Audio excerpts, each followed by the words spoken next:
Sintaksnya adalah sum if. Sum rank ini apa yang mau dijumlahkan? Quantity jual. Selanjutnya adalah kriteria rank 1. Nama barang, karena kita akan menjumlahkan nama barang. Baru selanjutnya adalah kriterianya. Nah, kriteria ini berarti piring. Kriteria rank 2 akan menjumlahkan by periode. Periode Januari ini yang di atas. Oke, kita sudah menggunakan dua kriteria, yaitu piring dan periode Januari, maka kita enter.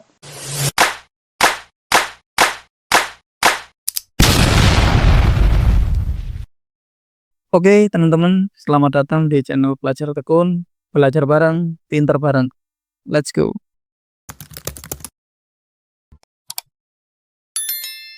Oke, teman-teman, bismillahirrahmanirrahim. Kita lanjut lagi dan belajar rumus sum di Excel.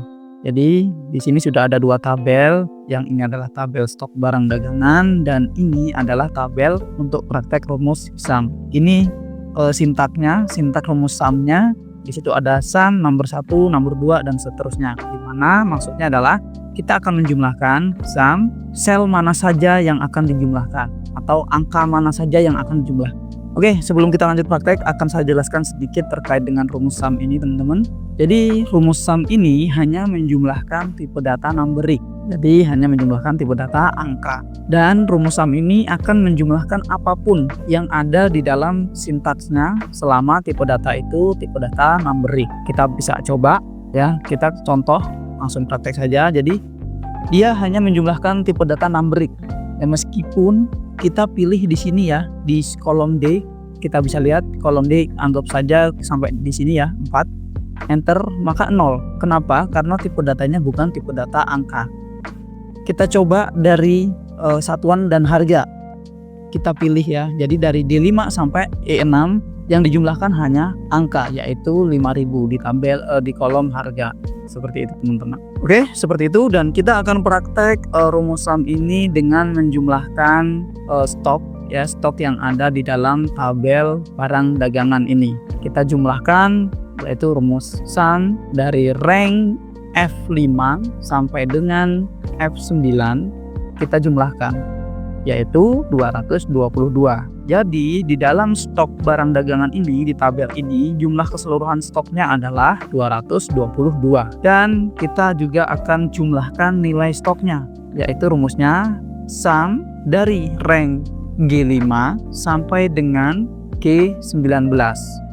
Maka nilai stok yang ada di dalam tabel dagangan ini adalah 2.886.000. Begitu, teman-teman. Lalu bagaimana jika saya hanya ingin menjumlahkan beberapa saja di dalam tabel ini? Bisa. Ya, kita bisa pilih, kita tandain dulu, misal kita pengen tahu stok dan nilai stoknya mangkok, sendok, baskom, sendok, tumbler, dan setrika.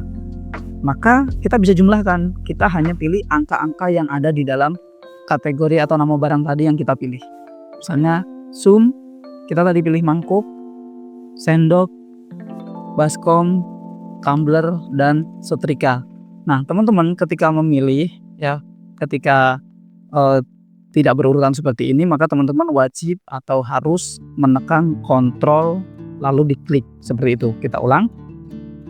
Sum, kita pilih mangkok, maka tahan tombol kontrol CTRL, lalu klik sendok, baskom, masih ditahan tombol CTRL-nya, tumbler, dan setrika, lalu enter. Maka jumlah stok dari mangkok, sendok, baskom, tumbler, dan setrika adalah 83. Berapa nilai stoknya?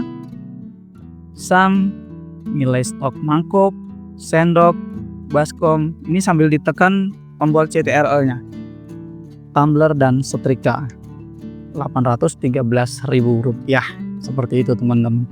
Oke, tapi teman-teman ya, untuk menjumlahkan beberapa kriteria yang kita inginkan tadi, mangkok, sendok, dan lain-lain, itu saya tidak rekomendasikan untuk teman-teman menggunakan cara seperti ini, karena itu akan berpotensi error dalam data jumlah banyak dan juga terjadi selisih data ketika kita punya data itu data yang besar atau data yang banyak.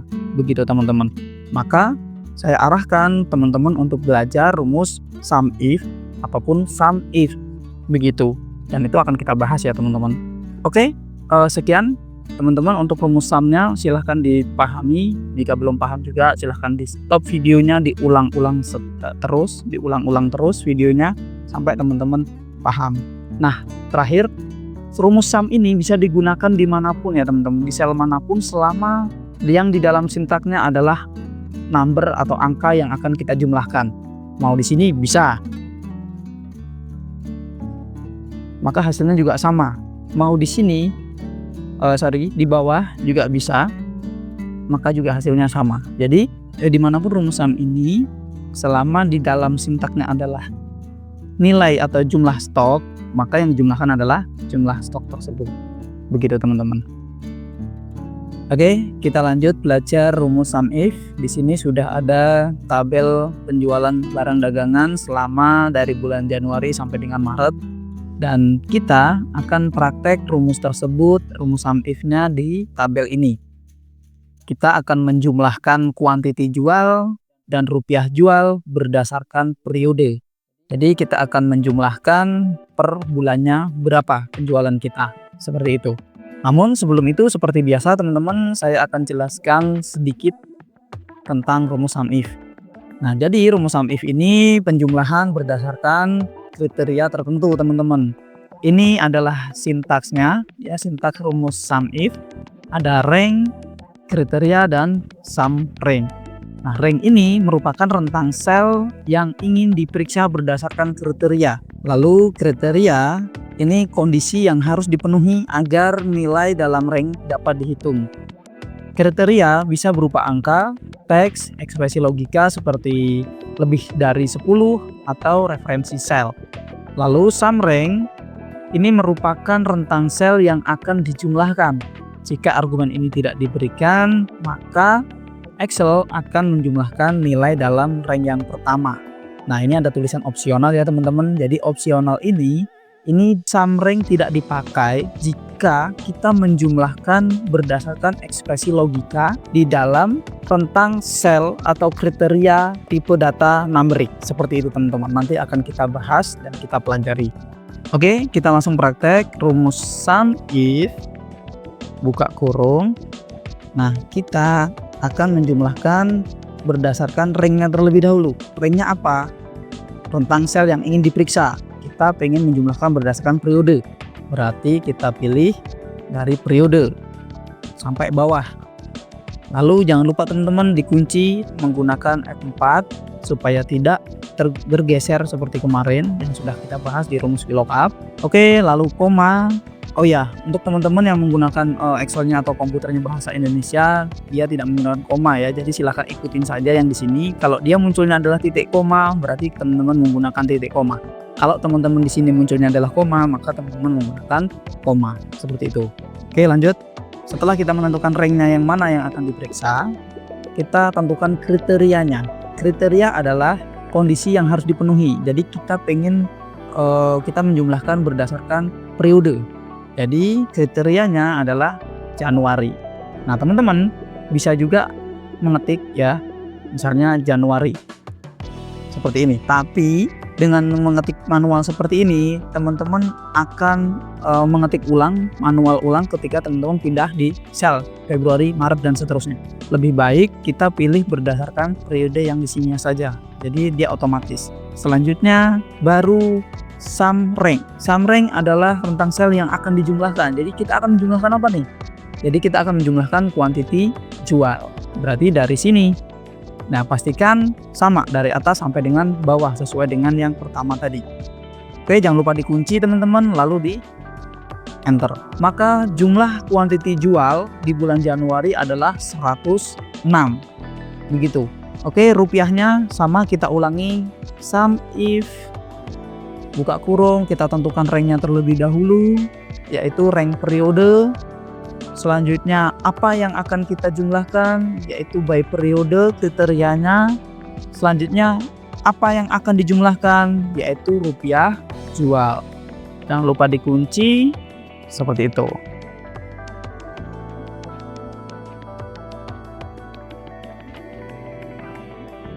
Nah di bulan Januari rupiah penjualan adalah Rp950.000. Selanjutnya kita copy Kita copy atau kita tarik ke bawah, teman-teman. Copy sampai dengan bulan Maret. Nah, di sini kita menggunakan rumus sum, ya, rumus sum biasa.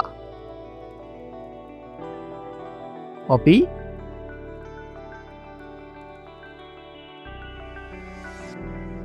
Oke, begitu rumus sum if, teman-teman.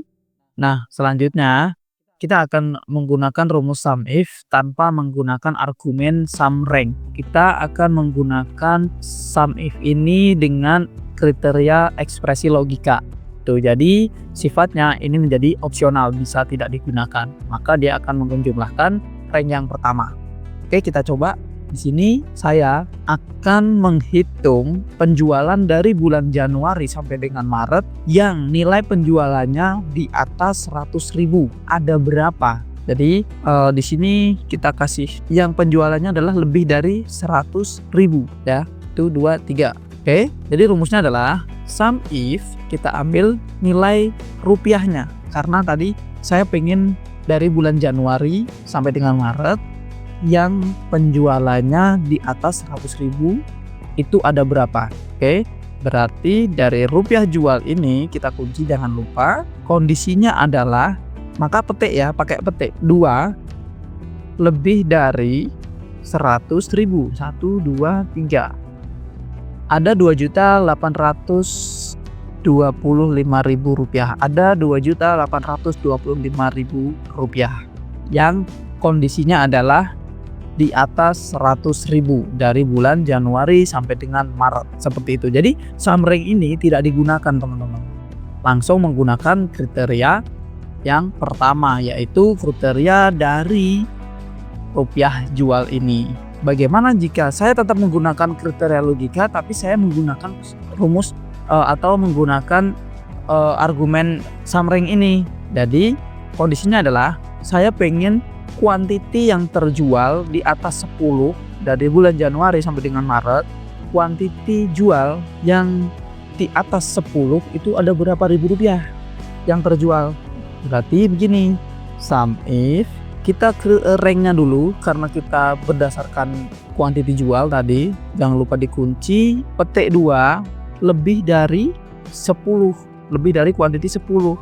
Lalu berapa rupiah? Jumlahkan rupiahnya, rupiah jualnya.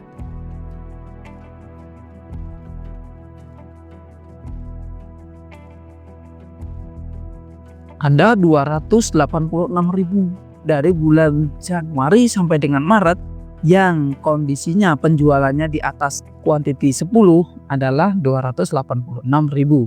Kita bisa lihat, kita filter di atas 10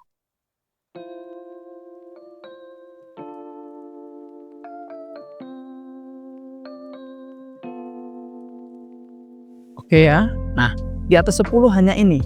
Kita bisa lihat 286.000. Sama ya, teman-teman. Jadi seperti itu penggunaannya. Sesuai dengan argumen dan fungsi dari argumen yang ada di dalam rumus sum if ini. Seperti itu. Oke, teman-teman, kita lanjut lagi praktek di rumus sum if ya. Jadi rumus ini tentu saja berbeda dengan rumus sum if. Jika sum if itu hanya digunakan untuk menjumlahkan satu kriteria tertentu. Ya, tadi kita sudah praktek. Sedangkan sum if di sini itu kita akan menjumlahkan beberapa kriteria sekaligus, teman-teman. Kita bisa lihat secara sintak pun berbeda ya, teman-teman. Jika sum if, sum rank ini di belakang. Kalau sum if tentu saja rank dulu, baru kriteria, baru sum rank. Nah, jika sum if itu sum ranknya dulu, apa yang akan dijumlahkan, baru kriteria ranknya, baru kriterianya, dan seterusnya. Seperti itu, teman-teman. Ya, kita bisa lihat di sini sum rank, rentang sel yang akan dijumlahkan, dan kriteria rank 1 ini rentang pertama yang akan dibandingkan dengan kriteria pertama ini. Ya, kriteria 1 ini nantinya akan menjumlahkan nilai di sum rank yang pertama ini. Nah, untuk kriteria rank 2 dan seterusnya ini opsional sifatnya jika teman-teman akan menggunakan beberapa kriteria sekaligus. Tapi jika teman-teman hanya menggunakan satu kriteria, itu bisa menggunakan rumus ini juga. Begitu. Oke, kita langsung saja praktek. Di sini sudah ada tabel sebelumnya juga ya, teman-teman. Jadi tabel penjualan barang dagangan periode Januari sampai dengan Maret. Nah, namun di sini saya ingin menjumlahkan beberapa kriteria, yaitu berdasarkan nama barang dan juga periode bulannya, periode penjualannya, seperti itu. Jadi nanti piring ini di Januari berapa, Februari berapa, Maret berapa, seperti itu. Oke, kita bisa langsung mulai. Sintaksnya adalah sum ifs menggunakan S ya, buka kurung, sum rank ini apa yang mau dijumlahkan. Nah, saya pengen kuantiti jual. Jadi saya pengen tahu di bulan Januari itu kuantiti jualnya berapa di item piring, seperti itu. Jangan lupa dikunci teman-teman. Selanjutnya adalah kriteria rank 1. Kriteria rank 1 itu apa? Nah, kita pengen nama barang karena kita akan menjumlahkan nama barang. Baru selanjutnya adalah kriterianya. Nah, kriteria ini berarti piring. Piring jangan lupa dikunci ya teman-teman. Nah, kuncinya untuk dolar ini penjelasannya, teman-teman bisa menggunakan dolar yang di sebelah kiri. Supaya apa? Supaya ketika nanti kita copy ke samping itu tidak bergeser. Kalau dolarnya di tengah itu bisa bergeser ke kanan atau kiri, dia tidak bisa turun. Kalau kita dolarnya semua, maka dia nggak bergerak sama sekali, gitu ya teman-teman. Jadi karena di sini dia adalah akan kita geser ke kanan, maka kita cegah supaya tidak geser ke kanan, yaitu menggunakan dolar di sebelah kiri. Oke, kita lanjut. Ini adalah kriteria rank 1. Lalu kriteria rank 2-nya apa? Kriteria rank 2 akan menjumlahkan by periode, yaitu by bulan. Berarti periode kita kunci, lalu kita gunakan periode Januari ini yang di atas. Nah, ingat dikunci dolar tengah supaya apa? Supaya dia bisa geser ke kanan dan ke kiri, namun dia tidak bisa turun. Oke, kita sudah menggunakan dua kriteria, yaitu piring dan periode Januari, maka kita enter. Ketemu piring di bulan Januari terjual 10.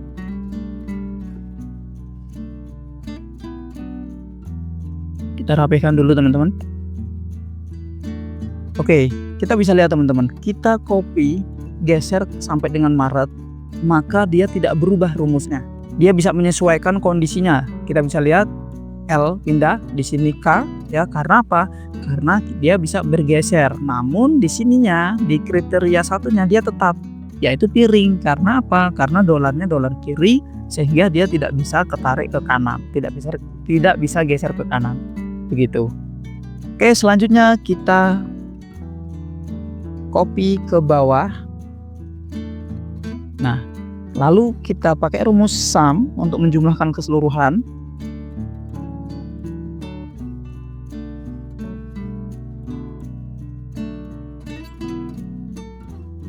Oke, kita juga jumlahkan yang ada di sini ya, untuk memastikan sesuai atau tidak. Jadi kita jumlahkan keseluruhan dari atas sampai bawah 286. Jadi totalnya juga di sini 286. Jadi sudah sesuai teman-teman ya. Nah, gitulah cara menggunakan rumus sum ifs teman-teman. Jadi ini tadi saya ambil secara quantity. Jadi piring, penjualan piring di bulan Januari adalah 10 mangkuk 24. Sedangkan di bulan Februari piring 6 dan mangkuk 4. Seperti itu. Oke, kita praktek lagi untuk pengambilan rumus berdasarkan rupiah. Kita hapus, kita ulang dari awal. Sum ifs, sum rank, apa yang akan kita jumlahkan yaitu rupiah jual dari atas F4 sampai dengan F48. Jangan lupa dikunci. Tentukan kriterianya, rank kriteria. Rank kriteria kita berdasarkan nama barang. Jangan lupa kunci. Selanjutnya, kriterianya apa? Maka nama barang, kunci dolar sebelah kiri. Lanjut ke kriteria rank 2. Rank 2-nya apa? Tadi periode. Dari H4 sampai dengan H48. Pastikan dikunci. Dan rank kedua, tentukan kriteria kedua. Nih, kita bisa lihat. Kriteria keduanya adalah periode atau bulan. Oke, pastikan kunci. Nah, jadi tapi teman-teman bisa juga menggunakan petik ya, petik Januari seperti itu, ketemu. Jadi piring di bulan Januari kita tes, piring di bulan Januari, piring. Nah, piring di bulan Januari adalah 25.000, di Februari 15.000, dan Maret 12.500, seperti itu. Tapi teman-teman, kelemahannya adalah ketika kita geser ke kanan atau ke kiri atau ke bawah, maka dia tetap di bulan Januari penjumlahannya. Maka dari itu saya rekomendasikan teman-teman menggunakan kriteria berdasarkan sel, yaitu klik di selnya sesuai dengan kriteria, lalu kunci dolar tengah supaya dia tidak bisa tarik turun, tidak bergeser ya. Seperti itu. Kita bisa lihat sudah berbeda tadi sesuai ya, piring di bulan Februari adalah 15.000 dan di Maret adalah 12.500. Lalu selanjutnya kita tarik turun ke bawah. Oke, teman-teman sudah ketemu, maka kita juga jumlahkan di sini. Tinggal copy. Nah, sesuai ya, 3.682.000. Seperti itu teman-teman. Nah, sekarang saya harap teman-teman praktek ya, silahkan teman-teman praktek menggunakan rumus yang sudah kita pelajari bersama di sini. Ajak teman-teman yang lain buat belajar bareng-bareng biar kita juga pinter bareng ya, belajar bareng, pinter bareng, seperti itu. Oke, terima kasih buat teman-teman yang sudah nyimak. Semoga videonya bermanfaat. Terima kasih juga buat yang sudah subscribe, dan jangan lupa di-share jika videonya bermanfaat biar semuanya juga bisa belajar bareng-bareng. Oke, thank you. See you. Nice.